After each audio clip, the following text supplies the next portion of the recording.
안녕하세요. 저는 올해 60대 중반인 남자입니다. 여기서 나오는 많은 분들의 사연을 읽으면서 저의 과거를 되돌아보니 여러분들에게 전해드리고 싶더라고요. 저같이 힘든 인생을 산 사람도 이렇게 악착같이 버티면서 살고 있으니 꼭 포기하지 말라는 말을 하고 싶습니다. 저는 아주 가난한 집에서 태어났어요. 부모님은 번듯한 직장이 없으셨고 하루 벌어서 하루 겨우 먹고 사는 가족이었죠. 어머니는 매일 밤마다 나가셔서 아침에 해가 중천까지 떠서야 집에 돌아오셨는데 그때는 어머니가 무슨 일을 하시는지 몰랐고 물어보지도 못했지만 나이가 들어보니 지금은 알 것 같아요. 셋이서 한 지붕 아래 살았지만 하루 종일 대화 한마디 하지 않았기에 알 방법이 없었습니다. 어머니가 밤에 나갔다가 점심에 들어오시면 아버지는 집에 안 계셨어요. 아버지는 새벽 일찍 나가셔서 밤에 들어오셨거든요. 저도 아침에 학교를 갔다가 최대한 늦게 집에 들어왔기 때문에 가족들 얼굴을 서로 안 보고 살았죠. 그런데 어느 순간부터 어머니와 아버지가 싸우기 시작하더라고요. 밤마다 출근하려는 어머니를 붙잡고 아버지는 언성을 높이면서 차라리 그런 일 할 바에는 돈 벌어오지 마! 라고 하셨죠.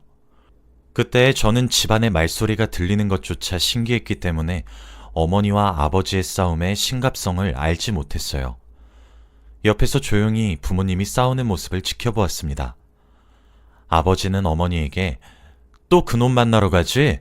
당신 가정 있는 사람이야. 아들 있는 여자라고. 정신 좀 차려! 라고 했고 어머니는 신경 꺼! 이런 지옥 같은 곳에서 살 바에는 차라리 죽는 게 낫겠어! 라고 하셨습니다. 어머니는 항상 아버지의 손길을 뿌리치고 아버지가 말하는 그놈을 만나러 가셨죠. 항상 이런 실랑이를 벌이시다가 어느 날 어머니가 집에 돌아오지 않으셨어요. 저와 아버지는 하루 이틀 가출하다가 말 줄 알았습니다. 그런데 한 달이 되고 1년이 돼도 어머니는 돌아오지 않으셨죠. 결국 어머니는 저와 아버지를 버리고 다른 남자 곁으로 가신 겁니다. 어머니의 외도로 인해 저희 집은 아버지와 저 이렇게 둘이서만 살게 되었죠. 저는 아무런 감정도 느껴지지 않았습니다. 어머니는 원래 저에게 없는 존재와도 같았거든요. 그런데 아버지는 그렇지 않으셨나 봅니다. 매일같이 신세한탄을 하시면서 술을 드시고 계셨거든요. 아버지는 원래 술과 담배라면 질색하시는 분인데 그날 이후로 매일같이 술과 담배를 달고 사셨어요. 술을 먹고 자지 않으면 잠을 못 잘 정도로 말이죠. 알코올 중독자가 되시고 말았습니다. 술을 먹고 취하실 때마다 어머니 얘기를 저에게 하셨어요. 어머니를 처음 만났을 때, 저를 가졌을 때 등등 말이죠. 그때 처음 알았습니다. 아버지가 어머니를 진심으로 사랑했다는 것을 말이죠. 아버지의 눈물을 그때 처음 보고 저는 왠지 모르게 가슴 한켠이 아려왔고 처음으로 아버지를 안아드렸습니다. 제가 아버지를 안아드리자마자 아버지는 더 소리내어 펑펑 우셨어요. 아버지가 많이 불쌍했고 어머니가 미워지기 시작했죠. 그렇게 일상이 반복되었습니다. 아버지는 항상 술과 담배를 하신다고 일을 하러 나가시지 못했고 결국 고등학교를 졸업하자마자 제가 돈을 벌기 시작했죠. 출근을 할 때와 퇴근을 할 때 아버지는 항상 식탁에 앉으셔서 술을 드시고 계셨어요. 그런데 어느 날 퇴근을 하고 집에 돌아왔는데 식탁에 앉아서 소주를 드시고 계셔야 하는 아버지가 안 계셨고 집에는 인기척이 느껴지지 않는 겁니다. 저는 왠지 모르게 불안감이 엄습해왔고 집안 곳곳을 다 뒤졌어요. 그런데 아버지는 방에 누워 계셨습니다. 저는 너무 놀라서 아버지를 깨웠지만 눈을 뜨지 않으셨어요. 다급히 전화기를 들어 119에 전화를 걸었고 저는 울면서 제발 목숨만 살려달라고 하늘에다가 빌고 또 빌었습니다. 어머니도 없는 마당에 아버지까지 없어진다면 세상을 살아갈 수 없을 것 같았거든요. 혼자서 의식이 없는 아버지를 부둥켜 안고 펑펑 울고 있을 그때 구급대원들이 집으로 들어왔습니다. 아버지는 급히 구급차를 타고 병원으로 갔고 바로 수술실로 들어가셨죠. 저는 밖에서 허공만 바라보며 몇 시간을 보냈습니다. 수술이 점점 길어질수록 불안해졌고 제가 할 수 있는 건 살려달라고 비는 것뿐이었죠. 3시간이 지나고 수술실에서 의사 선생님께서 나오셔서 다행히 수술이 잘 되었다고 했습니다. 하지만 수술 과정에서 뱃속을 봤는데 술과 담배를 너무 많이 하셔서 조금만 더 하시면 암에 걸릴 수도 있다고 하시더라고요. 아직 암은 아니지만 지금부터라도 조심하는 게 좋다고 권유하셨습니다.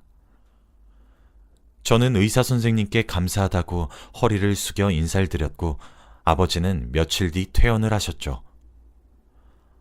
아버지는 그날 이후로 조금 달라지셨습니다. 술과 담배는 조금씩 멀리하는 것 같았고 저와 대화를 자주 하려고 하셨죠. 사실 저 몰래 술과 담배는 조금씩 하시는 것 같았지만 노력이라도 보여주셔서 감사했어요. 아버지와 대화도 많이 하고 식탁에 앉아서 같이 식사를 하니까 가족이라는 게 뭔지 알 것 같더라고요. 왠지 모르게 포근한 느낌도 들었고 행복하다는 감정도 얼추 느꼈던 것 같습니다. 그렇게 평온한 일상을 이어가고 있었어요. 그런데 제가 이제 20대 초중반이었기에 입대를 해야 했습니다. 원래라면 혼자 계실 아버지가 걱정되어서 입대를 최대한 미뤘겠지만 그때의 아버지는 예전보다 많이 나아 보이셨기에 혼자 계셔도 괜찮을 것 같았어요. 아버지도 저에게 자기 걱정하지 말고 군대 얼른 갔다 오라고 하셨고요. 그래서 고민하지 않고 입대를 했습니다. 휴가도 자주 가서 아버지를 뵙고 군대 생활도 나름 괜찮았어요. 그때 저녁이 얼마 남지 않았을 때 밖으로 나가서 어떤 일을 할지 고민하고 있었죠. 그런데 어느 날 소대장님께서 저를 급히 부르시더라고요. 무슨 일인가 싶어서 달려가 보니 소대장님께서 하시는 말씀은 정말 충격적이었습니다. 바로 제 하나뿐인 가족인 아버지가 돌아가셨다고 하셨거든요. 군대 전역을 얼마 남겨두지 않고 있었는데 이런 소식이 들리다뇨. 저는 휴가를 써서 당장 밖으로 나갔습니다. 그런데 제가 본 아버지의 모습은 정말 마르시고 뼈밖에 남지 않은 모습이었어요. 아버지는 제가 군대에 입대한 후 다시 술과 담배를 시작하셨다고 합니다. 그러다가 암이 퍼졌는데 일부러 숨기고 계셨대요. 저한테 병원비 부담도 주기 싫고 걱정 끼치고 싶지 않았다고 합니다. 그렇게 아버지는 항암 치료를 받지 못하신 거죠. 장례식장에서 아버지의 사진을 보는데 눈물이 미친 듯이 나더라고요. 이러다가 탈수 증상이 올 것 같다 싶을 정도로 펑펑 울었습니다. 저는 친척도 없고 친구도 없어서 장례식장은 거의 텅 비어 있었어요. 그래서 더 소리내어 울었답니다. 장례식장이 끝나고 집에 돌아와서 아버지의 물건을 정리했어요. 그런데 옷장 깊숙이 바카스 상자가 들어있더군요. 바카스 상자를 들어보니 꽤 무거웠습니다. 그 상자를 열어보니 10,000원짜리 600장과 편지 한 통이 있더라고요.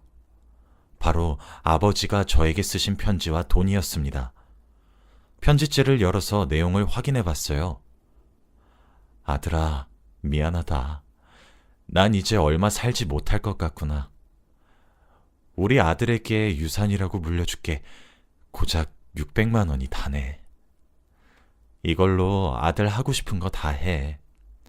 내가 평생 집만 되게 살아왔는데 이제 아버지 없으니 행복하게 살렴. 그리고 방세는 10달치 거 이미 냈으니 걱정하지 않아도 된다. 저는 편지를 읽고 다시 펑펑 울었어요. 이 돈으로 차라리 항암 치료라도 받으시지 이게 뭐라고 암에 걸린 채로 막노동을 뛰셨을까요? 저한테는 이 600만 원보다 아버지의 건강이 더 중요했는데 말이죠. 아버지가 정말 보고 싶고 그리웠습니다. 아버지에게 조금만 더 관심이 있었다면 아마 이런 일이 없었을까요? 정말 죄책감이 많이 들었고 슬펐습니다. 저는 일단 남은 군복무를 마치고 조용히 전역을 했어요. 그리고 일자리를 구했죠. 아버지가 주신 600만 원은 절대 쓸 수 없었습니다. 아버지가 피땀 흘려서 번 돈을 차마 쓸 수 없겠더라고요. 대충 공장에 취업해서 생계 유지를 할 정도로 벌고 있었습니다. 그런데 아무 의미가 없더라고요. 제가 돈을 버는 이유는 항상 아버지를 호강시켜드리기 위해서 번 거였는데, 이제는 아버지가 없잖아요. 그렇게 무기력한 인생을 살아가고 있었습니다. 그런데 어느 날 한 여자가 나타났어요. 직장에서 만난 여자인데 처음부터 제가 한눈에 반하고 말았습니다. 얼굴도 너무 예뻤고 성격도 좋았거든요. 저는 한 번도 여자를 만나본 적이 없어서 어떻게 다가가야 하는지 전혀 몰랐기에 멀리서 지켜보기만 했습니다. 그런데 정말 놀랍게도 그 여자가 먼저 저에게 데이트 신청을 해주었어요. 그 여자도 저를 마음에 두고 있었던 것이죠. 저희 둘은 자주 만나면서 사랑도 키워나갔습니다. 그런데 알고 보니 여자친구도 저희 집안의 형편과 비슷하더라고요. 그래도 부모님은 두 분 다 계셨는데 경제적인 형편이 좋지 못했습니다. 여자친구는 지방에서 살아서 서울인 이곳에서 혼자 자취를 하고 있었죠. 그리고 저희가 사귄 지 몇 년이 되었을 때 저한테 같이 살자고 하더라고요. 여자친구도 제 경제적인 사정이 힘들다는 것을 아니까 돈도 아낄 겸 같이 살자고 했습니다. 저는 마다할 이유가 없었기 때문에 저희 둘은 집을 합치게 되었어요. 저희는 직장도 같았고 사는 곳도 같아서 하루 종일 붙어 있었습니다. 출근도 같이 하고 퇴근도 같이 하고 집 앞에서 저녁거리를 사서 집으로 돌아와서 같이 저녁밥을 해먹는 게 정말 행복하더라고요. 가족이 생기는 기분이라고 해야 할까요? 왠지 모르게 포근한 기분이 들었습니다. 그런데 이렇게 매일 붙어 있으니 저희 사이에서 축복이 찾아왔어요. 바로 여자친구가 임신을 했습니다. 저는 소식을 알자마자 너무너무 기뻐했어요. 사실 저희가 사귄 지도 오래되어서 결혼 생각도 하고 있었거든요. 이 사실을 여자친구 부모님에게도 알리고 싶었습니다. 그런데 어느 날 저를 찾아오셨더라고요. 제발 딸과 헤어져 달라고 말이죠. 저는 믿기지 않았습니다. 이제 아이를 낳고 행복할 일만 남았는데 대뜸 찾아오셔서 딸을 위해 헤어져 달라뇨. 그런데 여자친구 부모님의 마음도 이해가 되긴 했습니다. 여자친구 부모님은 딸이 조금 더 돈 잘 벌고 번듯한 직장을 가진 남자를 만나서 행복하게 살길 원하셨겠죠. 저는 그렇지 못하니까 말이죠. 정말 고민을 많이 했습니다. 여자친구를 위한 게 진정으로 헤어지는 게 맞는지 말이죠. 하지만 이미 뱃속의 아이는 점점 자라고 있는 상태고 여자친구도 아이를 볼 생각에 너무 기대하고 있었어요. 그리고 무엇보다 제가 여자친구를 너무 사랑하고 있었습니다. 저는 결국 오랜 고민 끝에 여자친구와 헤어지지 않기로 했어요. 여자친구 부모님에게는 죄송한 말이지만 욕심을 조금 내보고 싶었습니다. 이 여자와 아이를 행복하게 해줄 자신이 있었거든요.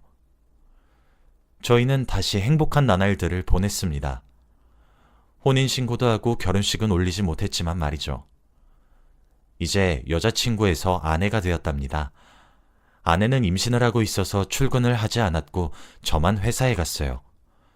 매일 퇴근하는 길에 집에 있을 아내를 볼 생각에 잔뜩 기대를 했고 먹고 싶다는 건 어떻게든 구해서 사주었습니다. 정말 행복했어요. 그렇게 첫째 딸 은미를 낳았습니다. 딸이었는데 너무 예쁘고 사랑스러웠어요. 처음으로 가족 같은 느낌이 들어서 너무너무 행복했습니다.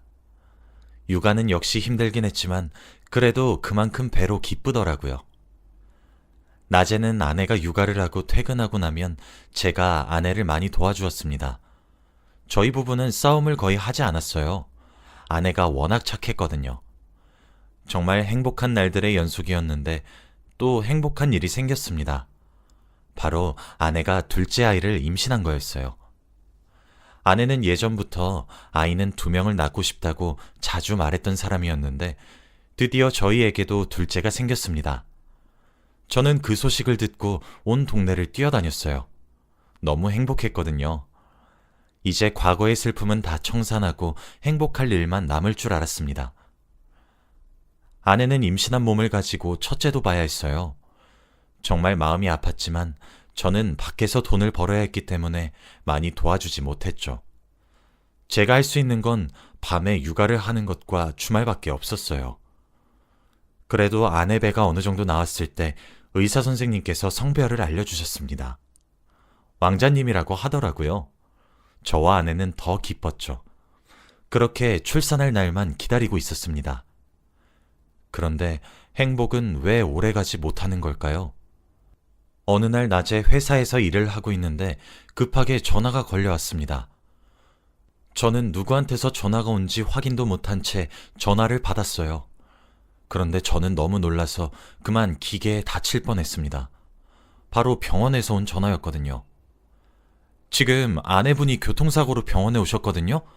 보호자님, 지금 당장 와주세요.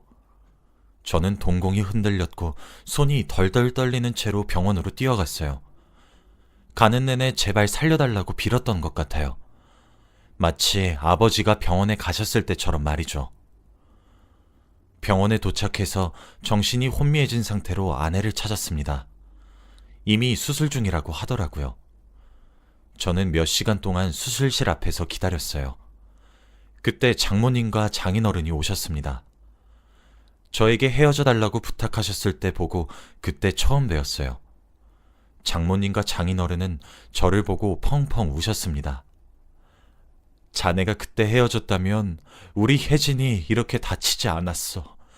혜진이 잘못되면 내가 자네 지옥 끝까지 쫓아갈 거야. 저는 그 말도 들리지 않았고 제발 아내가 살아서 돌아오기만을 간절히 바랬습니다. 그렇게 몇 시간이 흘렀고 수술실에서 의사 선생님께서 나오셨어요. 그런데 표정이 좋지 않았습니다. 죄송합니다. 저희가 최선을 다했지만 저는 눈물이 뚝 흐르고 말았어요. 교통사고가 너무 크게 나서 이미 환자분 들어오실 때부터 과다출혈이 너무 심하셨고 그리고 뱃속에 있는 아기도 이미 생을 마감한 상태로 수술실에 들어왔습니다. 최대한 산모라도 살리려고 했지만 잘 안 됐습니다. 정말 죄송합니다. 수술실 앞에서 장모님과 장인어른은 소리내어 오열을 하셨고 저도 눈물이 미친 듯이 흘렀어요. 아내와 뱃속에 있는 아기까지 이렇게 한순간에 보내게 되었다니요. 정말 펑펑 울었습니다. 남겨진 저와 딸은 어떡하나요? 하늘도 무심하시지 저한테 왜 이런 시련만 주실 수 있나요? 장인어른과 장모님은 제 멱살을 잡으시고 화를 불같이 내셨습니다.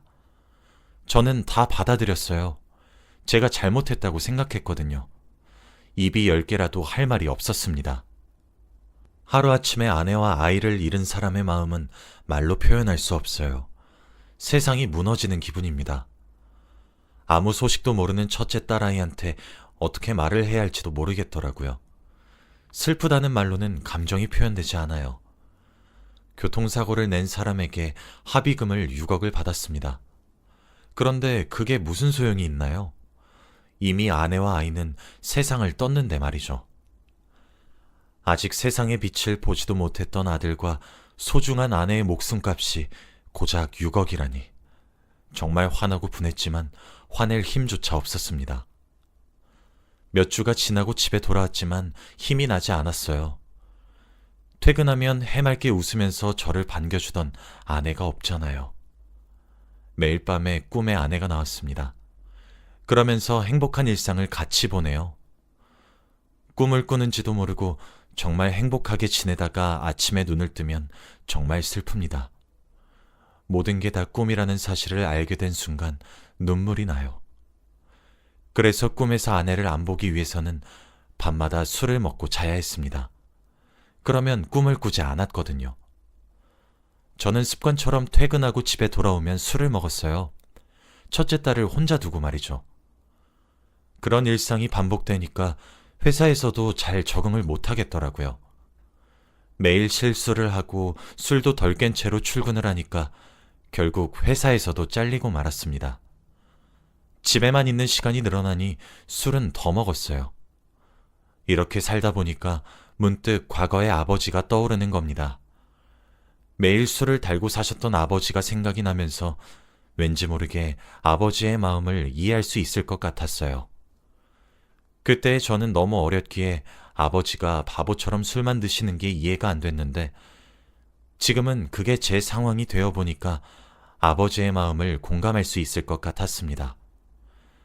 그런데 옆에서 이런 제 모습을 지켜보고 있던 딸이 도저히 안 되겠는지 저한테 이거 하자 저거 하자 하더라고요. 제가 혼자 있는 게 많이 안쓰러웠나 봐요. 그리고 저도 몰랐는데 어느 순간 딸이 중학교 입학을 앞두고 있었습니다. 저도 참 무책임하죠. 딸은 제가 술 한잔 기울이고 있으면 말없이 다가와서 제 어깨를 토닥토닥 두드려 주기도 했고 제가 어질러 놓은 식탁을 다 정리해 주기도 했습니다. 그리고 주말은 산책이라도 나가자면서 저를 억지로 끌고 나갔죠. 딸의 그런 모습을 보니까 힘을 조금씩 낼 수 있었어요. 이렇게 어린아이도 저한테 힘이 되어주는데 아빠인 제가 아무것도 못한다는 게 너무 한심하더라고요. 아직 제가 돌봐야 할 딸이 있는데 말입니다. 그렇게 조금씩 힘을 내가고 있었어요. 이제 일도 조금씩 시작해야 하는데 마땅히 일을 할 곳이 없더라고요. 나이도 어느 정도 있고 제대로 된 자격증 하나 없으니 말이죠. 그런데 딸이 문득 아빠, 우리 떡볶이 가게 할까? 라고 하는 겁니다. 아내가 살아생전에 가장 좋아했던 음식이 떡볶이예요. 아내는 항상 자기 입맛에 맞는 떡볶이를 만들어 먹었죠. 그래서 그때 장사를 하기로 마음먹었습니다. 바로 아내가 만든 자신만의 레시피로 말이죠. 처음에는 힘들고 사람들도 많이 안 와서 조금 벅차긴 했어요. 그런데 시간이 지날수록 소문이 돌고 다른 집 떡볶이랑 다르게 매력 있다면서 유명해지기 시작했습니다. 딸도 옆에서 많이 도와주었고 말이죠. 아내가 살아생전 좋아하던 음식으로 가게를 차리고 잘 팔리게 되니까 기분이 묘하더라고요. 아내가 보고 싶고 그립고 그랬습니다. 그렇게 한 10년 넘게 떡볶이 장사를 한 것 같아요. 저도 많이 늙었고 딸도 많이 커서 벌써 어엿한 직장인이 되었죠. 과거의 아픔도 조금씩 나아지고 있는 느낌이 들었습니다. 이제 불행도 이것으로 끝나는 줄 알았어요. 그런데 이 불행은 끝나지 않더라고요. 어느 순간부터 제가 몸무게가 줄어들고 속이 쓰리더라고요. 그리고 뭘 먹으면 소화도 잘 안 되고요. 처음에는 단순히 나이를 많이 먹어서 소화장애가 온 건가 싶었어요. 그런데 딸과 함께 건강검진을 받았는데 결과가 아주 충격적이었습니다. 바로 제가 췌장암 초기 진단을 받았거든요. 정말 눈앞이 막막했습니다. 앞으로 어떻게 해야 할지 모르겠더라고요. 이제 성인이 된 딸을 어떻게 혼자 남겨두나요?